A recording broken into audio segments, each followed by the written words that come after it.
बच्चों सबका ध्यान बोर्ड पे, सबका ध्यान बोर्ड पे, ध्यान से सुनो। मोशन इन 2 डायमेंशन शुरू करता हूं, ठीक है। और सबका पेपर खत्म हो गया है, तो अब वेडनेसडे से वापस अपना जो एक्स्ट्रा क्लास शेड्यूल था, आज से नहीं वेडनेसडे से शुरू कर दिया जाएगा फिर, ठीक है ना। को बताया हुआ ना बच्चों, बता दो। अभी टॉपिक पढ़ते हैं पहले। लिखो motion in 2 dimension.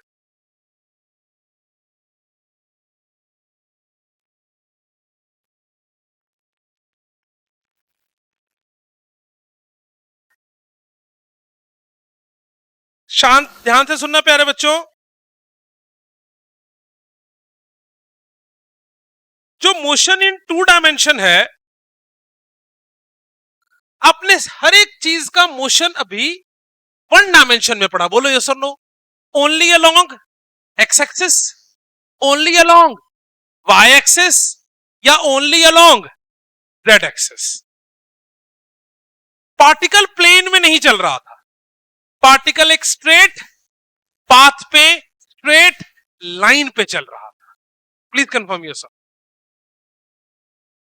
Motion in 2 dimension chapter के 2 हिस्से हैं। इसका जो पहला हिस्सा है बच्चों, दैट इज वेक्टर्स, आपको दोबारा ध्यान से पढ़ना है। और इसका जो दूसरा हिस्सा है, दैट इज प्रोजेक्टाइल मोशन।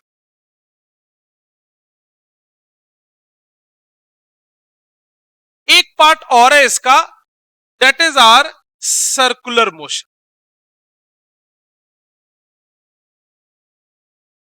क्योंकि अगर पार्टिकल सर्कल में मूव करेगा तो वो भी मोशन कैसा हो जाएगा, 2 डायमेंशन। लिखना बाद में, पहले समझ लो। प्रोजेक्टाइल भी 1 डायमेंशन नहीं, 2 डायमेंशन। पहले तीनों की इंट्रोडक्शन दे देता हूं और फिर वेक्टर्स को शुरू करूंगा। जैसे अगर इस पेन को मैंने ऐसे थ्रो करके ऐसे कैच किया, 1 डायमेंशन 2 डायमेंशन, 1 डायमेंशन। पार्टिकल सीधे वाई एक्सिस पर गया और सीधे ऐसे आया, ठीक है। लेकिन मान लो मैंने जैवलिन थ्रो करा, समझते हो जैवलिन थ्रो बच्चों, 1 डायमेंशन 2 डायमेंशन।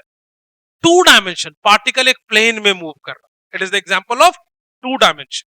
मैंने एक बॉल लेके बोला कैच करो, मैंने एक पेन बोला कैच करो, द मोशन इज 2 डायमेंशन। तो अगर पार्टिकल को मैं सर्टेन एंगल पे प्रोजेक्ट करूं और उसके बाद particle free fall under gravity में होगा, तो this motion is known as my projectile motion. ये पढ़ूंगा, वेक्टर के बाद प्रोजेक्टाइल पढ़ा जाए। और उसके बाद एंड में हम पढ़ेंगे बच्चों circular motion. We will try कि बिफोर समर वेकेशन तक हम वेक्टर, प्रोजेक्टाइल और सर्कुलर मोशन तीनों को खत्म करें। After vacation we will start with Newton's laws of motion. Summer vacation, ठीक है ना। सर्कुलर मोशन देखो, कोई पार्टिकल, अभी बेसिक बात समझते हैं, कोई पार्टिकल किसी सर्कल पे मूव कर रहा है, खुद बताओ 1 डायमेंशन 2 डायमेंशन, 2 डायमेंशन। तो ये सब 2 डायमेंशन का पार्ट है। बच्चों मैं फिर से आपको एक बात बता दूं, पूरी फिजिक्स आपका बेस कौन है, बोलो बच्चों, आपका वेक्टर जितना स्ट्रांग होगा, आपको आने वाले चैप्टर्स में उतनी ईजी होगी। आपने ये भी पढ़ा है कि velocity is a vector quantity, आपने ये भी पढ़ा है कि acceleration is a vector quantity, आपने ये भी पढ़ा है displacement is a vector quantity.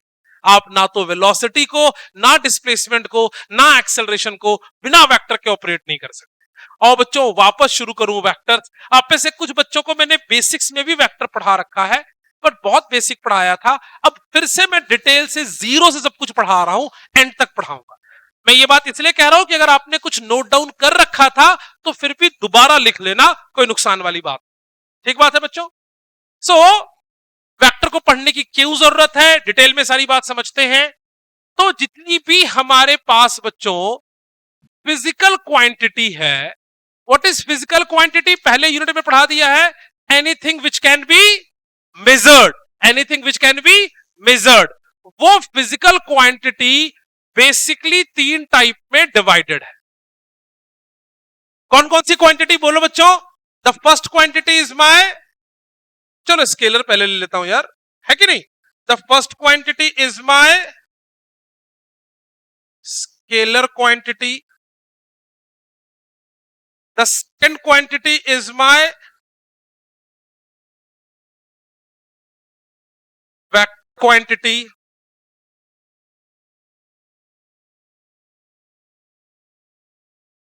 and the third quantity is my tensor quantity. कौन कौन सी क्वांटिटी होगी बोलो बच्चों? The first quantity is my scalar quantity, vector quantity and tensor quantity. सुनी चलो बच्चों पहले ध्यान से, फिर आराम से आप लिखना. आपने छोटी क्लास में ये पढ़ रखा है कि स्केलर क्वांटिटी वो होता है विच हैज ओनली मैग्नीट्यूड. ये बात पूरी तरह से सही नहीं है. दोबारा पूरी बात सुन लो. There are few scalar quantity जिसके पास magnitude as well as direction दोनों होती है. डिटेल में पूरी बात समझाता हूं. सबसे पहले स्केलर क्वांटिटी जिसके पास ओनली मैग्नीट्यूड हो. पहले मैं इसके आपको एग्जांपल्स बता दूं. आप मुझे कुछ एग्जांपल्स बताओ बच्चों. जिनको दोबारा पढ़ा रहा हूं उनको तो एग्जांपल्स बताना कंपलसरी है. सबसे पहले mass, second length, third time, fourth speed, fifth distance. Not displacement. Displacement बोलना पाप है बेटा, पाप नहीं करो आज. डिस्टेंस. आगे लो. हाँ जी. करंट. करंट को बाद में लो. अरे बहुत कुछ है भाई, अभी खत्म कहां हुआ है. टेम्परेचर तो नहीं लिया. टेम्परेचर और एनर्जी. और भाई ये चीजें याद होनी चाहिए आपको, इसके बिना आप चैप्टर नहीं समझ सकते. एनर्जी और पावर. बच्चे मेरे परफॉर्म कर रहे हैं. एक मैं अपने मन से ले देता हूं साथ ही साथ. वर्क. एक और नाम आया है सही, फ्रीक्वेंसी. तुम्हारी परफॉर्मेंस देखते हुए मैं 10 से 15 कर दे रहा हूं. कुछ आवाज इधर से भी आनी चाहिए. अवनीश जी बताइए एक तो कुछ. हाँ जी. एरिया. मोल क्वांटिटी नहीं है बेटा ना. एरिया और वॉल्यूम. चार्ज क्वांटिटी नहीं है, चार्ज पार्टिकल होता है. फ्लक्स स्केलर क्वांटिटी होती है, बट अभी पढ़ाया नहीं है फ्लक्स तो नाम नहीं लो. हाँ जी. हाँ ये स्केलर क्वांटिटी है. स्ट्रेस. दो और बता दो जल्दी से, है बहुत सारी चीज पड़ी हुई. स्प्री जी बताइए कुछ. वेवलेंथ लेंथ ही होता है ना. Wavelength is also a length. Anything else? हाँ जी. स्पीड मैंने ले लिया बेटा शायद. Fourth number. स्ट्रेन नहीं है इसमें. बताओ यार तुम लोग बताओ. पढ़ा रखा है, हाथ मोड़ के बैठे हो नेहरू जी की तरह. हाँ जी. फोर्स वेक्टर क्वांटिटी है, स्केलर बोलना पाप है. और कुछ?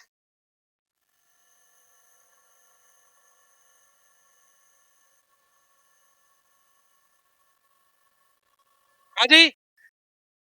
डेंसिटी. किसी ने इंटेंसिटी बोली थी, डेंसिटी. आखिरी रह गया, जल्दी बताओ. आखिरी रह गया, जल्दी बताओ. Harry Potter. Wavelength is the length, छोटी ने ऑलरेडी बता दिया है. फ्रीक्वेंसी मैंने अभी लिखा है, कहीं लिखा है फ्रीक्वेंसी 10th पे. गूगल कर रहा है. हट हुर. बहुत बुरी बात है. मैसेज कर रहा है. खाना खाया पूछ रहा है क्या? फोन नहीं रखना है बेंच पर, बैग में डालो. हाँ जी. एक टर्म और कुछ सोचो सोचो सोचो सोचो सोचो सोचो सोचो थोड़ा. अरे 9 से लेके 10 तक में जितने चैप्टर पढ़े थे उनके किसी टर्म का नाम सोचना शुरू करो.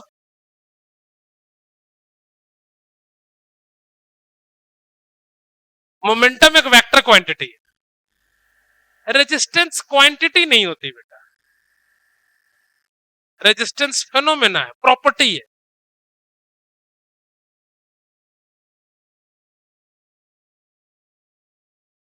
अरे जितने के डायमेंशंस याद किए उनमें से कोई याद करो. हाँ जी. सरफेस. टेंशन स्केलर क्वांटिटी है, वैसे प्रेशर भी स्केलर क्वांटिटी है। सरफेस टेंशन की जगह प्रेशर ले लेता हूं मैं। भाई फोर्स बहुत बड़ा वेक्टर क्वांटिटी है, pressure. So these are the scalar quantities. बोलो यस और नो। इसके नीचे लिखो नोट करके, there are few scalar quantities. इसके नीचे नोट करके लिखो, there are few scalar quantities having direction as well. We have few scalar quantities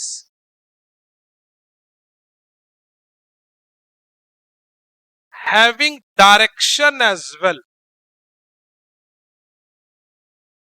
अब ये कहानी आज आप समझ लो न्यू, मतलब आपने जो छोटी क्लास में ये पढ़ा था कि स्केलर क्वांटिटी के पास ओनली मैग्नीट्यूड होता है, ये पूरी तरह से सही नहीं है। आओ बताऊं कैसे।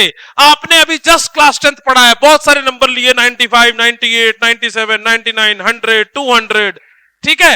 हाँ 10th के नंबर 200 जैसे ही होते हैं, ठीक है, मुबारक हो इसके लिए आपको। लेकिन फिर भी वहां पे आपने टर्म पढ़ा electric current.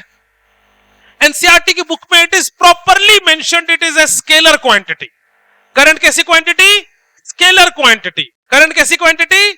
Scalar quantity. But the direction of current is from positive to negative. Current की डायरेक्शन कहां से कहां होती है बोलो बच्चों? Positive to negative. तो करंट के पास मैग्नीट्यूड है 2 ampere, 4 ampere, 5 ampere, 10 ampere, 15 ampere, कुछ ना कुछ तो करंट फ्लो करेगा। अरे हाँ ना बोलो यार। करंट की डायरेक्शन है कहां से कहां?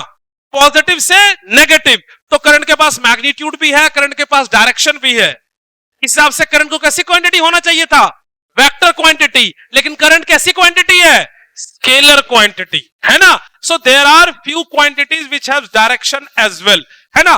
तो स्केलर क्वांटिटी की डेफिनेशन में अब आप लिखोगे कि ये वो क्वांटिटी है जिसके पास डायरेक्शन हो भी सकती है और नहीं भी हो सकती है ना। तो जैसे एग्जाम्पल के लिए कौन कौन है ऐसा स्केलर क्वांटिटी जिसके पास डायरेक्शन भी हो? The first is my electric current, the second is my heat flow. देखना बच्चों हीट फ्लो कैसे, ध्यान देना, मैंने पहले भी एग्जांपल दिया है। अगर इस रूम में लाकर मैं गर्म चाय रख दूं, वो चाय और गर्म हो जाएगी, ठंडी हो जाएगी? ठंडी हो जाएगी, because heat flows from high temperature to low temperature. तो हीट फ्लो की डायरेक्शन भी है ना। आपने प्रेशर बोला था, प्रेशर को मैं यहां दोबारा ले रहा हूं कि आप सबको पता है प्रेशर एक स्केलर क्वांटिटी है, बट स्टिल प्रेशर के पास डायरेक्शन भी होती है। जैसे अगर मैंने यहां पर एक बैग पकड़ रखा है तो मेरे उंगली में एक पर्टिकुलर जगह पर क्या लग रही होगी? फोर्स लग रही होगी। So it is a scalar quantity having some direction. बच्चों क्वांटिटीज के नाम के साथ आपको बिल्कुल पता होना चाहिए कि ये स्केलर क्वांटिटी है कि वेक्टर क्वांटिटी है। रीजन मैं आपको दोबारा एक्सप्लेन करने वाला हूं। नेक्स्ट आ जाओ वेक्टर क्वांटिटी। वेक्टर क्वांटिटी के 3 कैरेक्टरिस्टिक्स हैं, 3 प्रॉपर्टीज हैं, जो होगी तो क्वांटिटी वेक्टर होगी। पहला, वेक्टर क्वांटिटी के का कुछ ना कुछ क्या होना चाहिए बोलो बच्चों? मैग्नीट्यूड। दूसरा, वेक्टर क्वांटिटी की कुछ ना कुछ क्या होनी चाहिए बोलो बच्चों? डायरेक्शन। तो बोलोगे सर क्या डिफरेंस हुआ स्केलर क्वांटिटी और वेक्टर क्वांटिटी में? स्केलर क्वांटिटी के पास डायरेक्शन हो भी सकती है और नहीं भी हो सकती है, बट वेक्टर क्वांटिटी के पास डायरेक्शन होगी ही। ऐसा कोई भी वेक्टर क्वांटिटी नहीं है जिसकी डायरेक्शन नहीं हो सकती। तो वेक्टर क्वांटिटी के पास डायरेक्शन भी होगी। अब तुम्हारे मन में फिर एक सवाल आ सकता है कि सर ऐसी क्वांटिटी जिसके पास डायरेक्शन है और वो स्केलर और वेक्टर दोनों है, तो आपको कैसे पता चलेगा या मुझे कैसे पता चलेगा कि the given quantity is a scalar quantity और वेक्टर क्वांटिटी? तो उसके लिए थर्ड है कि इट शुड ओबे वेक्टर अलजेब्रा।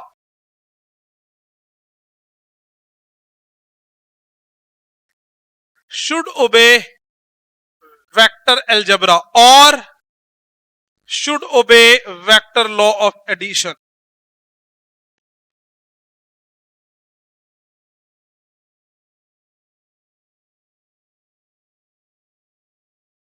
बच्चों ध्यान से सुनना, आप स्केलर क्वांटिटी को सिंपली ऐड कर सकते हो, वेक्टर क्वांटिटी जैसे ही आएगा उसकी मैथमेटिक्स सिंपल नहीं होगी। वेक्टर क्वांटिटी को ऐड करने का, सब्ट्रैक्ट करने का, मल्टीप्लाई करने के तरीके अलग अलग होंगे। आओ बच्चों पहले मैं एग्जांपल्स बताता हूं वेक्टर क्वांटिटीज के। So let us take some examples of vector quantities. बताओ बच्चों, कम से कम 10 एग्जांपल पूरा करो। शुरू से शुरू करते हैं। सबसे पहले डिस्प्लेसमेंट, उसके पहले बीच में एक छूट गया बालक, yes. Second velocity, third acceleration, fourth force, fifth momentum, sixth, कहानी खत्म, stock finish.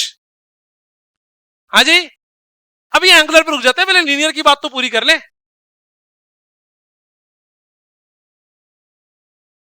Thrust is a force, any force is vector. बोलो यार, नहीं सरफेस टेंशन तो स्केलर हो चुका है, बात हो गई हमारी। हाँ जी, weight is a force, torque तो है तो मुझे वापस रोटेशन पे ले गया तो मैं अब तो जाना पड़ेगा। टॉर्क रोटेटिंग फोर्स होता है तो वो है। और कुछ?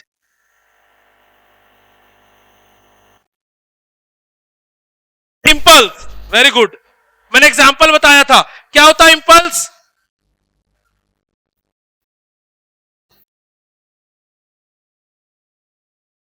इंपल्स पढ़ाऊंगा लॉज ऑफ मोशन में। Force acting for short interval of time. मच्छर बैठा, तुमने थप्पड़ मारा, इंपल्स।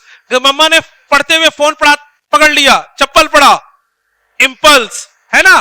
तुमने नेल से हैमरिंग कर रहे हो, impulse. Any force which is acting for very short interval of time. एक फुटबॉलर ने फुटबॉल को किक करा, इंपल्स। बैट्समैन ने बैट से बॉल को हिट करा, इंपल्स। बात समझ में आ रही है नहीं आ रही है? कोई भी फोर्स जो शॉर्ट इंटरवल के लिए, उन सबको हम क्या कहते हैं बोलो बच्चों? इंपल्स। ठीक बात। कितने हो गए? 7। 2-3 और बता दो यार। 8, 9, 10 पूरे कर दो। 10। इलेक्ट्रिक फील्ड, फील्ड कोई भी फील्ड हो, electric field. Gravity is not a quantity, gravity is a effect. Field, magnetic field भी वेक्टर क्वांटिटी होगी।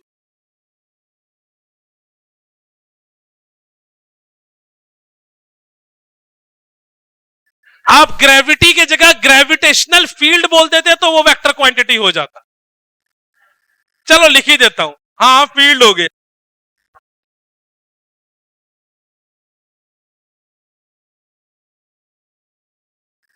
सो दीज आर वेक्टर क्वांटिटीज, बोलो यस और नो। नेक्स्ट क्या होता है वेक्टर ऑफ एडिशन, उसके ऊपर आता हूं। Tensor quantity. भाई ऐसी क्वांटिटी जो ना तो वेक्टर है ना ही स्केलर है, उसको क्या कहते हैं बोलो बच्चों? Tensor quantity. ऐसी क्वांटिटी जो ना तो वेक्टर है और ना ही स्केलर है, उसको क्या कहेंगे बोलो बच्चों? Tensor quantity. जैसे एक एग्जांपल आप सबने नाम लिया था, strain. Strain is neither scalar quantity nor vector quantity, it is a tensor quantity. Second, एक टर्म और आपने पढ़ा होगा, मोमेंट ऑफ इनर्शिया। कौन सा टर्म बोलो बच्चों? Moment of inertia. कैसी क्वांटिटी है moment of inertia? Tensor quantity. Tensor quantity वो होता है जो ना तो स्केलर है और ना ही vector. There are very few, इन दोनों को मैं डिटेल में आपको आगे पढ़ाऊंगा। चैप्टर शुरू करते हैं बच्चों, वेक्टर के बारे में पढ़ते हैं डिटेल में। कुछ बच्चों को रिवीजन हो रही होगी वेक्टर में, ध्यान से रिवाइज करना। चैप्टर बहुत इंपॉर्टेंट है, शुरू से लेकर अंत तक हर एक कंसेप्ट को समझना। सबसे पहले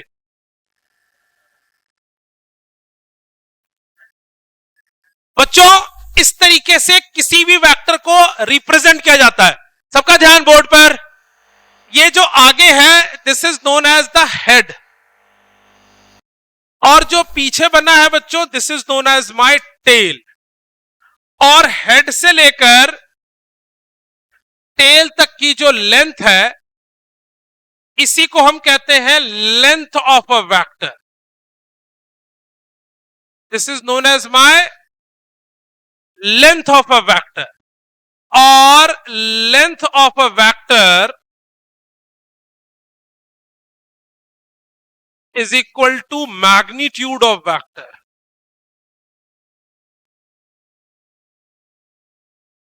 जो भी वेक्टर की लेंथ होगी उसी को वेक्टर का क्या कहेंगे बोलो बच्चों? मैग्नीट्यूड. मतलब जिसकी लेंथ जितनी ज्यादा होगी उस वेक्टर का मैग्नीट्यूड भी उतना ही ज्यादा होगा. Let's take an example. Let's take an example. धीरे धीरे सारी बात समझ में आएगी. जैसे मान लो ये एक वेक्टर है और ये दूसरा वेक्टर है. इसका नाम मैं रख देता हूं ए वेक्टर. नो बच्चों ये बात आप समझना कि अगर क्वांटिटी वेक्टर होगी तो उसके ऊपर आप ऐसे एरो बनाया करोगे. It shows the given quantity is a vector quantity. Example देके समझाता हूं. And this is my B vector. कौन सा वेक्टर का मैग्नीट्यूड ज्यादा होगा, ए का कि बी का? बी का. तो आप सीधे लिखोगे. एक और तरीका सुन लो, सुन लो. अगर आप किसी भी क्वांटिटी के वेक्टर के आगे ऐसे बार लगा दो इसका मतलब होगा मैग्नीट्यूड ऑफ बी वेक्टर. अगर आप ए वेक्टर के आगे ऐसे बार लगा दो तो इसका मतलब क्या होगा बोलो? Magnitude of A vector. बोलो मेरी बात समझ में आ रही है? और आज के बाद अगर आपको कोई भी क्वांटिटी वेक्टर दिखेगी तो आप उसके ऊपर क्या लगाओगे? एक एरो बनाओगे विच shows the given quantity is a vector quantity. अगर आप ये एरो नहीं बनाओगे पेपर में तो आपके मार्क्स कटेंगे. जैसे एक एक करके सबका एग्जांपल लेता हूं यहां से.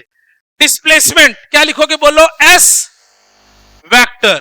वेलोसिटी वी, बोलो बोलो, vector. Acceleration A vector. Force F vector. Momentum को किससे डिनोट करते हैं बच्चों? पी. P vector. चलो बाकी के सिंबल आपको बाद में सिखाऊंगा.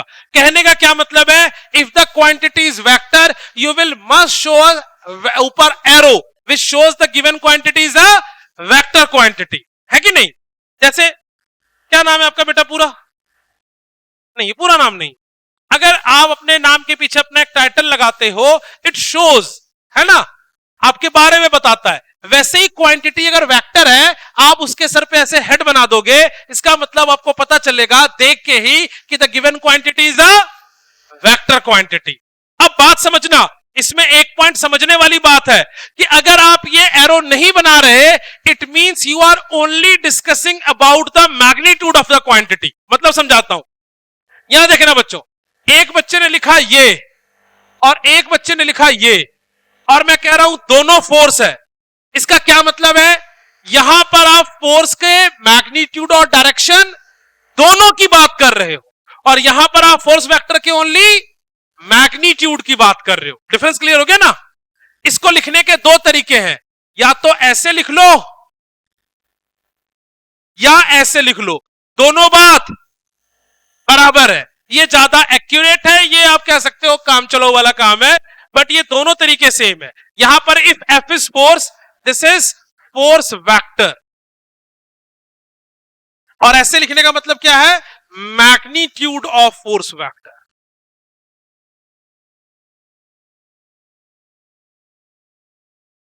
क्या बात समझ में आ गई बच्चों?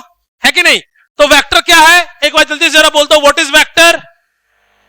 अ quantity which has magnitude as well as direction and obey vector law of addition. ठीक बात है?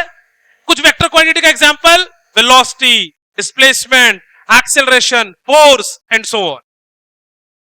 बोलो यार. ठीक है. वेक्टर क्वांटिटी का मैग्नीट्यूड कैसे पता चलेगा? उस वेक्टर के लेंथ से. लेंथ जितनी बड़ी होगी उस क्वांटिटी का मैग्नीट्यूड उतना ही ज्यादा होगा. आओ बात करते हैं वेक्टर लॉ ऑफ एडिशन का. पहले नोट करके एक पॉइंट लिख लो.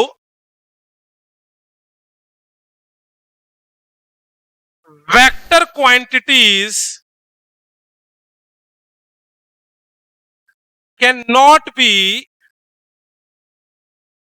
simply added or subtracted और multiplied.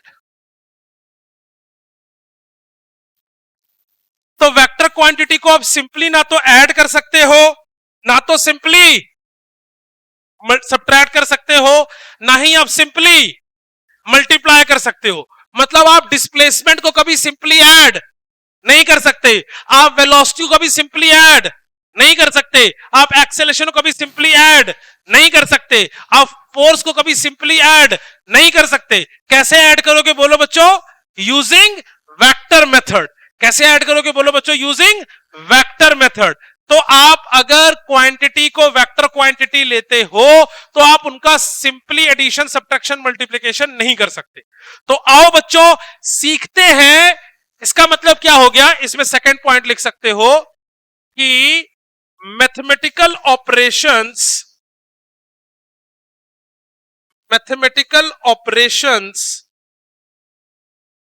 Of scalar quantities and vector quantities are different.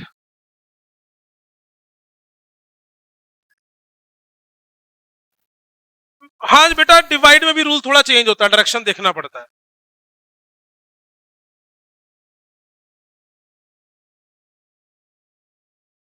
आओ इसको एक एग्जांपल से समझाता हूं। एक सेकंड, बस एक सेकंड, फिर पिछला दिखा। मान लो 2 मीटर प्लस 5 मीटर मैंने ऐड करने के लिए आपको बोला। ऐसे नहीं लिखता हूं, थोड़ा चेंज कर देता हूं। बच्चों सबका ध्यान बोर्ड पर। इज इक्वल टू 2 मीटर है, S1 इज इक्वल टू, और S2 is equal to 3 metre है। अगर मैं बोलूं कि S1 and S2 is displacement, क्या बोलूं? S1 and S2 is displacement. तो what is the final displacement? S1 plus S2 का आंसर कितना होगा? कितना आंसर होगा? 5 नहीं होगा गोबरों, नहीं होगा। अभी यही सिखाया है, vector quantities can not be simply, तुरंत सिंपल ऐड कर दिया। आई बात समझ? वेक्टर क्वांटिटी को कभी सिंपली ऐड नहीं करना। फिर से सुनो, अगर मैंने बोला फोर्स है 10 न्यूटन और दूसरी फोर्स की वैल्यू है 6 न्यूटन, और मैं बोलूं F1 vector plus F2 vector कितना होगा, क्या आंसर बोलोगे? अरे सर नहीं आता, सिखाया ही नहीं तो कहां से लिखोगे? बोलो या सर नो। मैं बोलूं जापानीज बोल के दिखाओ, क्या बोलोगे? सर नहीं आता, सीखा ही नहीं तो कैसे बताऊं? आपको वेक्टर क्वांटिटी को ऐड करना नहीं आता। लेकिन अगर मैं बोलूं S1 and S2 is distance, S1 and S2 is distance, तो आंसर कितना हो जाएगा? 5। को फिर से ध्यान से, कान भी और दिमाग दोनों खोल के सुनो। कान खोल के रखो, दिमाग बंद है। दिमाग और कान दोनों खोल के सुनो। क्या जो एडिशन आती है, जो सब्ट्रैक्शन आती है, जो मल्टीप्लिकेशन आती है, किसकी आती है? स्केलर की। वेक्टर की अपने को मैथमेटिकल ऑपरेशंस नहीं आती। तो आओ सीखते हैं वेक्टर क्वांटिटी को कैसे ऐड कर। आओ बच्चों सीखते हैं। लिखो vector law of addition.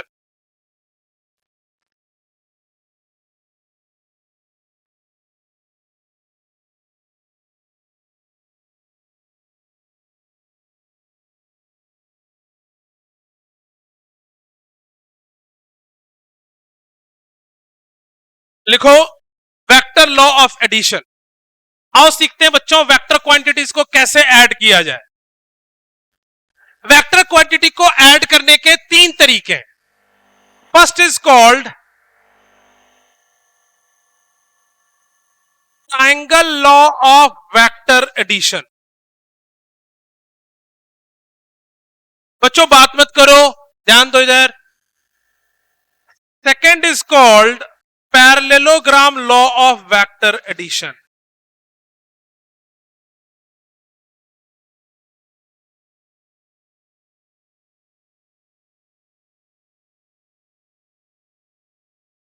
And third is called polygon law of vector addition.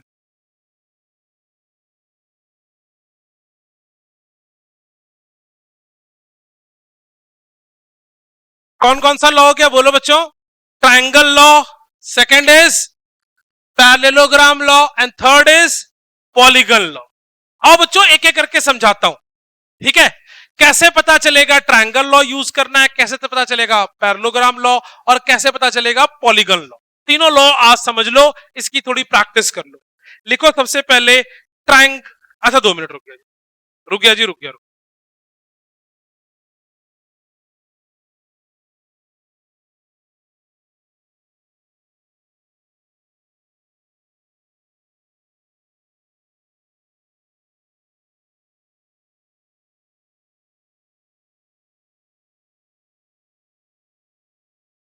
कर दे रहा हूं, छोटी लिख रही है बस थोड़ा, मैं लिखवा देता हूं, लिखो। Mathematical operation of scalar quantities and vector quantities are different, बस बात खत्म। बोलो बेटा।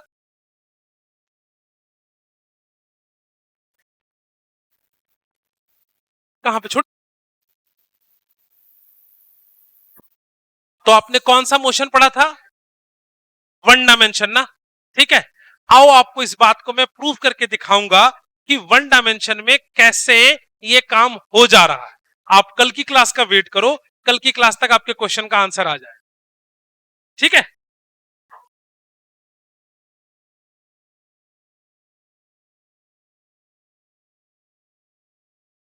पिछला भी लिखते हो बालक?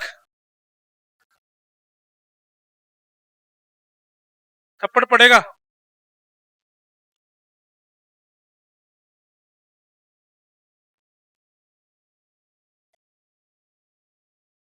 सारा लिखा है भाई।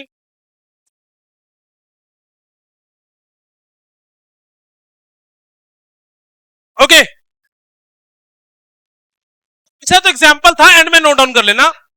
लिखो पहले triangle law of vector addition.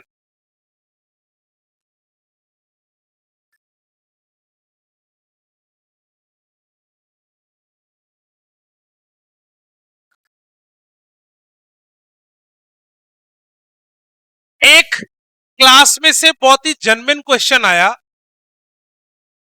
एक बालिका ने पूछा कि सर अभी पीछे जब हम रिलेटिव वेलोसिटी पढ़ रहे थे तो आप उनको सिंपली सब्ट्रैक्ट और ऐड किए जा रहे थे, है ना? मैं आपको बताता हूं, मेरी बात सुनना जरा ध्यान से। मैं इसीलिए बेसिक्स में हमेशा वेक्टर पढ़ाता हूं ताकि इन क्वेश्चंस का प्रॉपर आंसर आपको मिल सके। बट फिर आपके स्कूल का पेपर आता है, स्कूल के पेपर के लिए रश करना पड़ता है, वगैरह वगैरह, अलग अलग कहानियां होती। कल की क्लास में मैं वेक्टर के रिजल्टेंट के मैग्नीट्यूड की बात करूंगा। वहां मैं इस बात को स्टैब्लिश करके दिखाऊंगा कि कैसे पीछे हमने सिंपली ऐड या सब्ट्रैक्ट किया तो बात हमारी बन गई, है ना? कल इसका आपको पूरा आंसर मिलेगा। आज पहले मैं तीनों लॉ सिखाता हूं, ध्यान से सुनना बच्चों। पहला है ट्रायंगल लॉ। देखो बच्चों, अगर आपको वेक्टर्स को ऐड करना है तो मिनिमम कितने वेक्टर्स होने चाहिए? दो। मिनिमम कितने वेक्टर्स होने चाहिए बोलो? दो। अरे सिंगल को कहां ऐड करोगे? दो वेक्टर होगा तभी तो ऐड करोगे, बोलो यार। तो मान लो ये मेरा पहला vector, this is my A vector, और ये मेरा दूसरा वेक्टर है, this is my B vector. देखो जरा सा, जहां ए का हेड खत्म हो रहा है वहां से बी का क्या शुरू है बोलो? Tail. So this combination is called head tail combination. जब कभी भी एक वेक्टर का जहां हेड खत्म होता है, दूसरे वेक्टर का अगर टेल शुरू होगा तो you will always use triangle law of vector addition. अब कौन सा लॉ यूज करोगे बोलो बच्चों? Triangle law of vector addition. Now ध्यान से सुनना, इसका नाम है ट्रायंगल तो आपने बनाना भी है ट्रायंगल। नाम क्या है? ट्रायंगल। तो क्या बनाओगे बोलो बच्चों? ट्रायंगल। कैसे बनाओगे? ए की टेल से बी के हेड को ज्वाइन कर दो। किससे किसको ज्वाइन कर दो बोलो बच्चों? ए की टेल से बी के हेड को ज्वाइन कर दो, and you will get this R vector which is called resultant vector. Which is called resultant vector. कहां से कहां ज्वाइन करो बोलो बच्चों, ए की टेल से बी के हेड को ज्वाइन कर लो, आपको कौन सा वेक्टर मिल जाएगा बोलो बच्चों, रिजल्टेंट वेक्टर। देखो क्यों अलग लॉ की जरूरत पड़ी वेक्टर के लिए, इस बात को भी समझते हैं। इस अलग लॉ की जरूरत इसलिए पड़ी क्योंकि वेक्टर क्वांटिटी में आपको दो चीजों का अलग अलग ध्यान रखना पड़ेगा। किसका किसका, मैग्नीट्यूड का अलग ध्यान रखना पड़ेगा और डायरेक्शन का अलग ध्यान रखना पड़ेगा। जो मैं आपको लॉ सिखा रहा हूं, इस लॉ से आपको रिजल्टेंट की डायरेक्शन मिल रही है। क्या मिल रही है, इससे आपको रिजल्टेंट की डायरेक्शन मिल रही है, इससे आपको रिजल्टेंट का मैग्नीट्यूड नहीं मिल रहा। आपको क्या मिल रहा है इससे, रिजल्टेंट वेक्टर की डायरेक्शन। तो अगर ये मेरा ए वेक्टर है, ये मेरा बी वेक्टर है, तो आर मुझे रिजल्टेंट वेक्टर मिला। एंड जो ये डायरेक्शन है, this is the direction of resultant vector. What is resultant vector, resultant vector का मतलब भी आप समझ लो, मैं डिटेल में और समझाऊंगा आपको। रिजल्टेंट वेक्टर का मतलब होता है कि ए वेक्टर और बी वेक्टर दोनों मिलके जो काम करेंगे, उस काम को अकेला रिजल्टेंट वेक्टर कर सकता है। Let's take an example. अगर मान लो आपने किसी दुकान से 20 रुपए के कैंडीज लिए, आपने उसको 20 रुपए का एक नोट दिया या आपने उसको 10-10 रुपए के दो नोट दिए, तो वो 10 रुपए के दो नोट 20 रुपए के नोट का क्या कहलाएगा बोलो बच्चों, रिजल्टेंट वेक्टर। रिजल्टेंट है कि नहीं, एक ही बात है ना।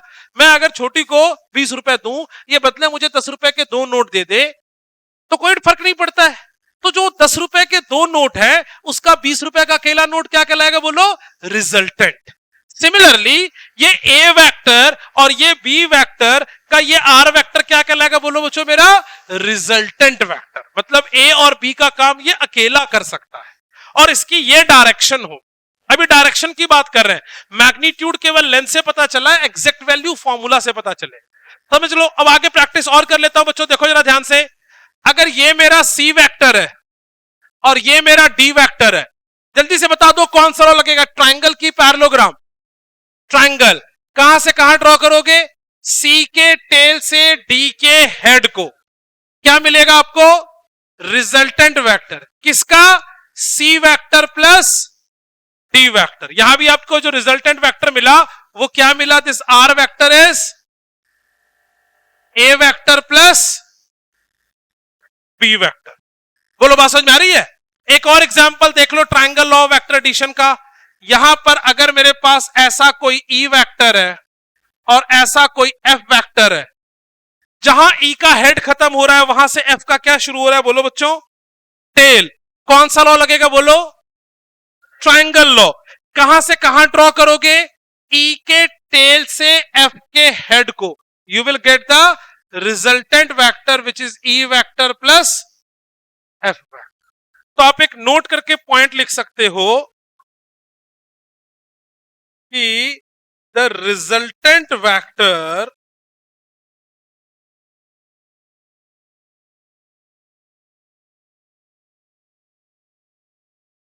will produce the same effect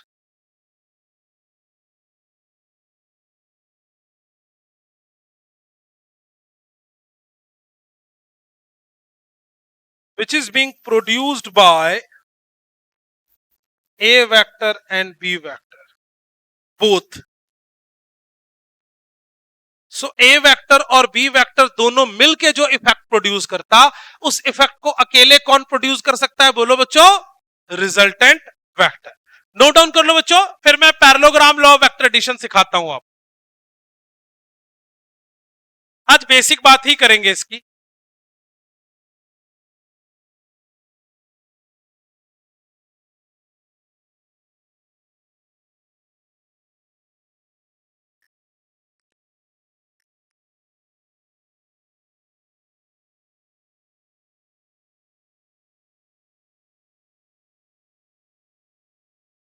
Arindam, Avani, Divya, Gurfateh, Harnaaz, हर्षीन, Harsil, Harshita, Harshveer, Spreet, जपराज, Jaskaran, ख्याति, कृषव, कृष, कुश, लक्षिता, लक्ष्य, मनमीत, नैन्सी, नवकीरत, प्रगुण, रणवीर, स्नेह, सुदीक्षा, सुहाना, सुखमन, तनवीर, त्रिमान, विहान, विक्रांत, जोई, परम।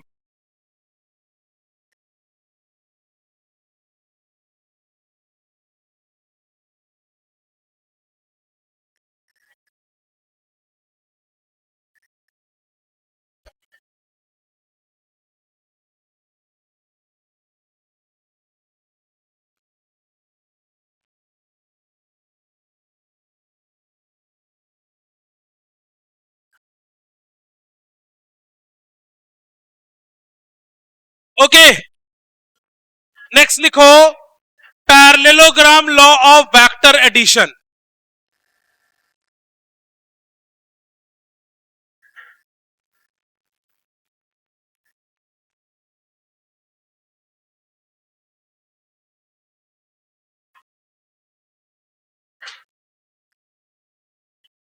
बच्चों मैं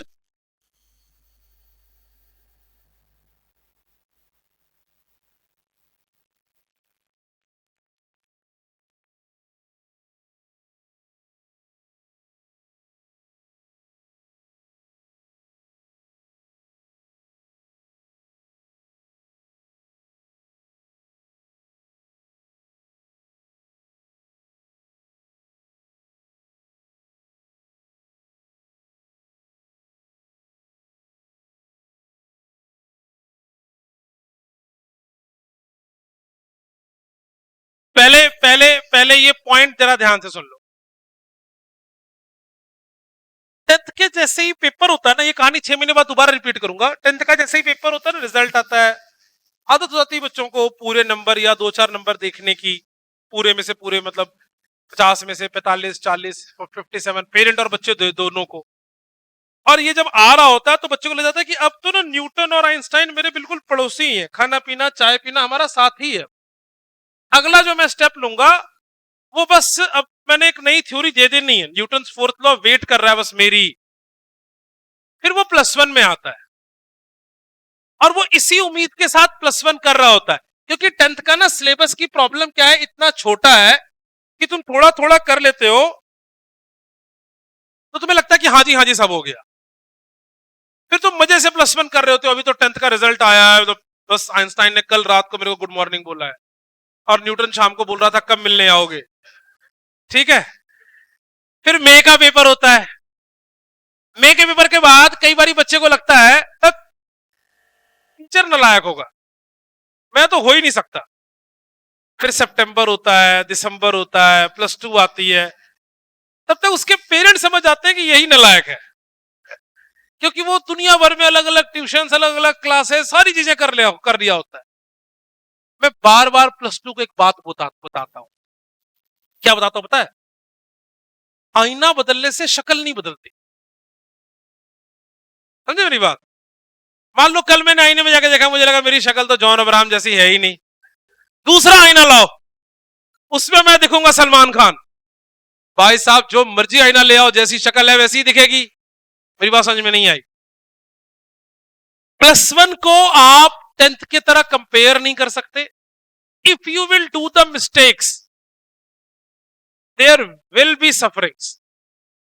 आपको अंदाजा ही नहीं है सिलेबस के लेवल का और नंबर का।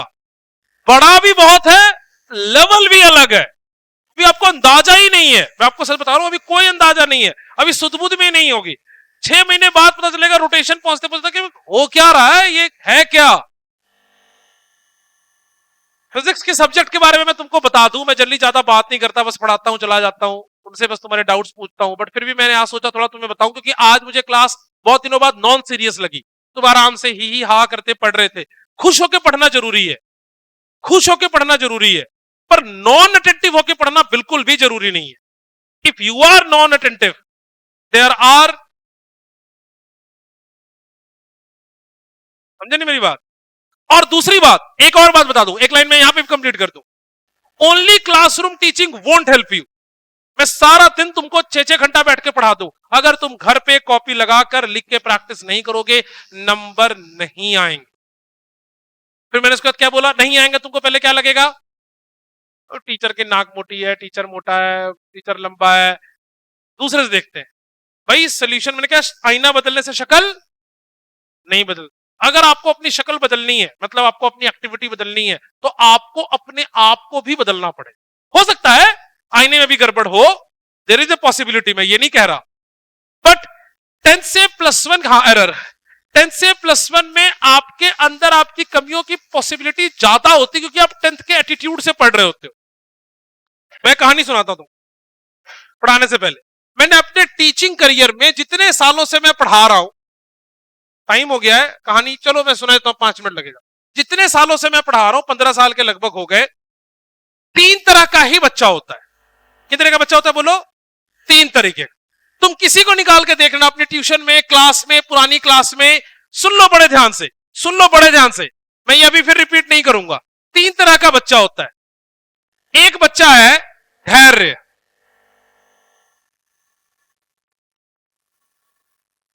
दूसरा बच्चा है चुलबुल। ये किसी बच्चे का नाम नहीं है, मैंने अपने 3 कैरेक्टर्स के नाम रखे हैं। तुम किसी बच्चे को उठा लो, वो इसी कैटेगरी में फिट बैठ जाएगा। होल्ड अ मोमेंट, ध्यान से सुनना इस बात को, ये पढ़ाई से भी ज्यादा जरूरी है, क्योंकि एटीट्यूड सही नहीं रहा तो काम नहीं बनेगा। पहला बच्चा कैसा है बोलो? धैर्य, दूसरा चुलबुल, और तीसरा है लक्ष्य। मैं इसीलिए मैंने फिर से बोला था, ये किसी स्टूडेंट का नाम नहीं है, मेरे कैरेक्टर्स के नाम है। अब मैं तुमको तीनों कैरेक्टर्स की आदतें बताता हूं। सबसे पहले मैं बताता हूं चुलबुल की आदतें। चुलबुल क्या है? इर्रेगुलर इन क्लास है, नोट्स नहीं बनाता, कभी कभी क्लास आता है, कभी कभी टेस्ट देता है, बाहर घूम रहा होता है, बहुत अच्छी सी कार बाइक होती है उसके पास, बहुत अच्छा फोन होता है, हर सोशल मीडिया पे अकाउंट होता है, एक आधा गर्लफ्रेंड होती है, खाना खाया पानी पिया पूछ रहा होता है, बिजी होता है वो पहले दिन से। वो क्लास या आसपास में ये प्रिटेंड कर रहा होता है कि मैं पढ़ रहा हूं, सबको दिखाता है कि मैं पढ़ रहा हूं, बस मैंने कर दिया है, मैंने घर पे कर लिया, आज मैंने उसका लेक्चर देख लिया था, मैंने वीडियो देख लिया, अभी वो कर लिया, करता कुछ नहीं है। फिर टेस्ट के मार्क्स अगर उसके घर पर आते हैं, चाहे क्लास टेस्ट के मार्क्स हो, स्कूल टेस्ट के मार्क्स हो, तो वो पहले बताना शुरू करता है, पेपर खराब आया था, आउट ऑफ द सिलेबस आया था, टीचर मोटा है, सब्जेक्ट खराब है, वो ऐसी कोई बहुत सारी बातें अपने घर में बताता है, इसको छोड़ करके मैंने नहीं पढ़ाई की। ये चुलबुल, ये कॉन्टिन्यूसली रिपीट करता है।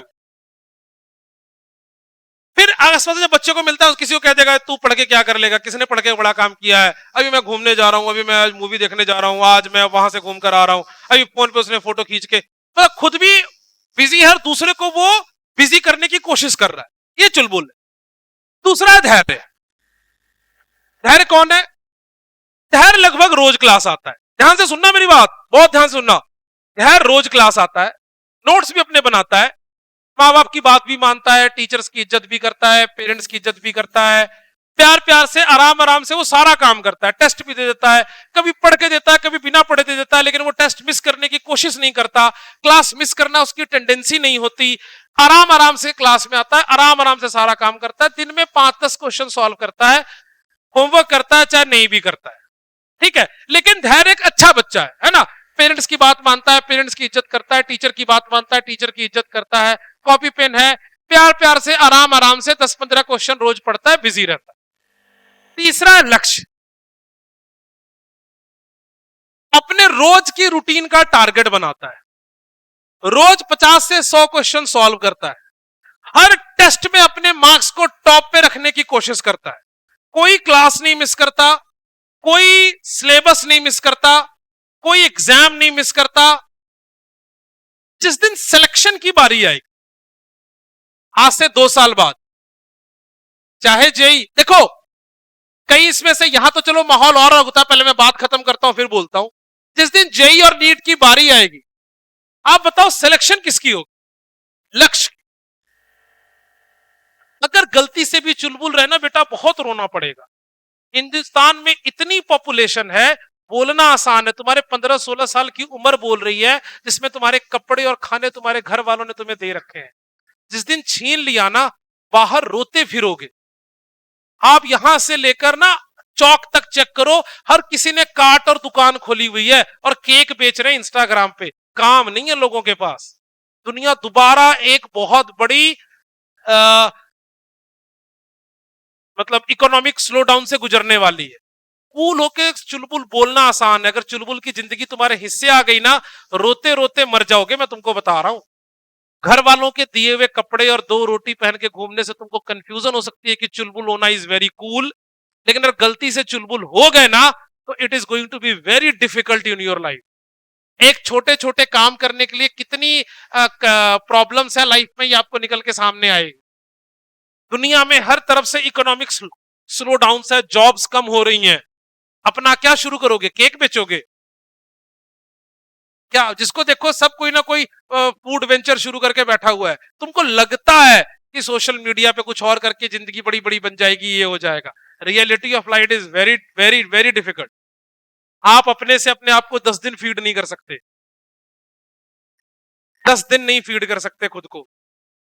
और अगर तुम्हें लगता है you are so cool and ये, तो आप अपने एक्सपेंसेस को मैनेज करके कॉलेज तक पढ़ के दिखाओ, then you will be a great. नहीं तो ये कूल होके बोलना आसान है, चुलबुल चुलबुल कहां लैंड करेगा? कहीं नहीं। किसी कॉलेज में एडमिशन नहीं मिलेगी। बट मुझे चुलबुल का दुख भी नहीं है, मैं बात जो बताने वाला था वो बीच में रह गई। सिलेक्शन लक्ष्य की होगी, but being a teacher, being a parent और बीइंग अ स्टूडेंट, मुझे दुख पता है किसका होता है? धैर्य का। धैर्य का भी सिलेक्शन नहीं होगा। मैं तुम्हें नंबर बताता हूं, तुम कहीं भी निकाल के देख लेना, 75% स्टूडेंट पूरे किसी भी स्कूल का, किसी भी ट्यूशन का, आपको धैर्य दिखेगा। बच गया कितना? 25%। 25% में से 10% है लक्ष्य, 10 से 12%, और 10 से 12% ही चुलबुल है। यह भी मैं तुमको बता रहा हूं। तुम्हें लगता है कि चुलबुल ज्यादा क्योंकि तुम्हें गंदगी दिखती जल्दी है, तुम बुरे को अट्रैक्ट जल्दी करते हो, है नहीं इससे ज्यादा। ये 75% है, ये 10 से 12% ही है, और ये भी 10 से 12% ही है। भाई चुलबुल तो हमें बनना ही नहीं है। अब कौन धैर्य और कौन लक्ष्य मैं ये नहीं बोलूंगा, पर बनना ये है। अगर आपको सिलेक्शन लेनी है, आपको एक अच्छे कॉलेज जाना है, तो आपको लक्ष्य ही बनना पड़ेगा। आप धैर्य बन के सक्सेसफुल शायद बाद में हो जाओ, बट आपको तकलीफ धैर्य बन के ही होगी। पता क्यों? क्योंकि जिस दिन रिजल्ट आएगा उस दिन चुलबुल को दुख नहीं होगा, क्योंकि चुलबुल को पता था मेरा रिजल्ट नहीं आने वाला। वो उफ रह गया, एक्टिंग करेगा, वो जानता था कि मेरा सिलेक्शन होने वाला नहीं है। जब उसके नंबर कम आएंगे वो दुनिया को बताएगा टीचर खराब हुई, जो तुमको मैंने पहले बताई। उसको पता था कि मेरा सिलेक्शन होने वाला नहीं, कि उसको पता था मैंने काम नहीं किया है। दुख इसको होता है, किसको? धैर्य को। तुम जाओ अपने 10th से लेकर +1 से और 2 साल तक अपने आसपास के बच्चों को निकाल के मन ही मन सोचना, तुमको मेरा ये डेटा पूरा मैच होता हुआ दिखेगा। आपको 10 से 15% से कम ही चुलबुल दिखेंगे। आपको लक्ष्य भी 10 से 15% ही दिखेगा, क्योंकि कंसिस्टेंट रहना बहुत बहुत टफ है। Consistency in class, consistency in self study, consistency in test, और नॉट ओनली टेस्ट देना, टेस्ट में अपने नंबर को ऑप्टिमम मार्क्स तक लाना। If you will maintain these 3 consistency, आप लक्ष्य बनो। मेरे को चुलबुल धैर्य से जनरली कोई शिकायत नहीं रहती, मैं तुम्हें बता रहा हूं। हर क्लास में, मेरे पूरे टीचिंग करियर में जितने बच्चे मिले उनमें से बहुत सारे बच्चे धैर्य, मेरे कोई शिकायत नहीं है। इवन मुझे सबसे ज्यादा दिक्कत ही फेस करने से धैर्य को होती है। जब रिजल्ट आता है और धैर्य आता है तो वो रोता हुआ आता है, और फिर तब बीइंग अ टीचर मेरा भी कलेजा फटता है, क्योंकि उसने कोई गलत काम नहीं किया, उसने सारा काम किया, बट उसने प्यार प्यार से आराम आराम से किया। और दुनिया में कंपटीशन प्यार प्यार से आराम आराम वाला है नहीं। 23 लाख बच्चे नीट देते हैं, 23 लाख, ऑस्ट्रेलिया की पॉपुलेशन नहीं है इतनी जितने बच्चे हमारे यहाँ नीट देते हैं। 15-18 लाख बच्चे जेई देते हैं। 15 लाख बच्चों ने सीबीएसई का +2 का पेपर दिया है। तो बोलोगे सर नीट पे कैसे बढ़ गया? ड्रॉपर और स्टेट बोर्ड्स या ज्यादा भी नंबर हो। हमारे यहाँ इतने बच्चे पेपर देते हैं जितना किसी किसी पूरे के पूरे कॉन्टिनेंट की पॉपुलेशन है। सो लेवल ऑफ कंपटीशन देखो क्या है। इस लेवल ऑफ कंपटीशन में आपको अपने आप को एक्सेल करना ही पड़ेगा if you want to lead a good life. देखो तुम्हारे पास अगर बहुत पैसा होता, मैं ये बात एग्जांपल +2 को भी बात बताता हूं, आपको भी बताता हूं, डिफरेंस बताता हूं एक लाइन में। और में मेरा टाइम हो रहा है कि मोल्टन में मेरी क्लास है। अगर आप में से एक बच्चा थापर से इंजीनियरिंग करता है, मैं कॉमन केस स्टडी लेता हूं 2 मिनट के लिए बस तुम्हारा, मैं भी लेट हो रहा हूं। अगर एक बच्चा थापर से इंजीनियरिंग करता है, थापर की अभी की इंजीनियरिंग की 4 साल की फीस 40 से 45 लाख हो गई। आपको है पता कि नहीं पता? It is near about 40 to 45 lakhs। और गवर्नमेंट कॉलेज में एडमिशन लेना इतना टफ नहीं है। और गवर्नमेंट कॉलेज के 4 साल की फीस नियर अबाउट 10 लाख होती है। कहानी यही नहीं खत्म होती, कहानी यही नहीं खत्म होती, कहानी इसके बाद शुरू होती है। थापर के बच्चों का एवरेज पैकेज 10 लाख होता है और गवर्नमेंट कॉलेज के एवरेज पैकेज 20 लाख होता है। अब एक और मेरा एंगल सुनना। लेकिन एक बच्चे ने थापर में एडमिशन ली, 10 लाख का पैकेज मिल गया उसको। कितना पैसा खर्चा किया उसने? 40-45 लाख रुपया। अपने खर्चे जोड़ दो 50 लाख हो गया। 10 लाख का उसको पैकेज मिला। भाई 5 साल तक तो उसने फ्री में काम किया ना। अरे भाई 50 लाख तुमने घर से लगाए, तुम्हें 10 लाख मिलना शुरू हुआ तो 5 साल तो तुमने फ्री में काम किया है। इंटरेस्ट को मैं छोड़ देता हूं। इस बच्चे को डे 1 से 10 लाख का बेनिफिट है। कितना डिफरेंस है समझो, कितना डिफरेंस है। बट अगर धैर्य रहोगे तो यहां जाना पड़ेगा।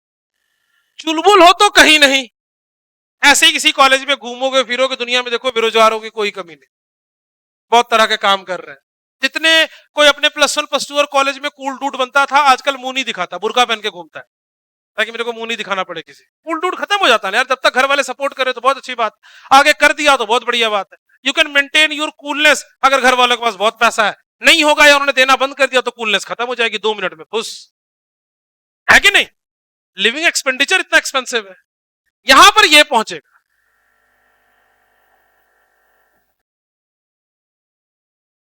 तो मैं बात इसी से खत्म करूंगा बस। चुलबुल हमने बनना नहीं और लक्ष्य हमने बनना है। लक्ष्य की आदतों को अपने अंदर धीरे धीरे आपको लाना पड़ेगा। और आपको मेहनत इसलिए नहीं करनी पड़ेगी कि केवल आपको खुद अच्छा करना है। मेहनत एक हैबिट अगर आपकी बनेगी, मैं आपको बताता हूं, अगर आपके 2 साल के बाद एक अच्छे कॉलेज में एडमिशन हो गई ना, आपके पेरेंट्स की टेंशन 50% खत्म हो जाएगी उस दिन। चाहे उनके पास पैसा हो चाहे ना हो, उनके बोलने का तरीका, जीने का तरीका बदल जाएगा, उनका सीना चौड़ा हो जाएगा जब वो बगल के गली में घूमेंगे तो। This is the least you can do for your parents. बाकी किसी और के लिए तो करने की जरूरत ही नहीं। और अगर आप पेरेंट्स के लिए नहीं करोगे तो टीचर्स का नंबर तो बेचारा ऐसे ही बहुत बाद में आता है।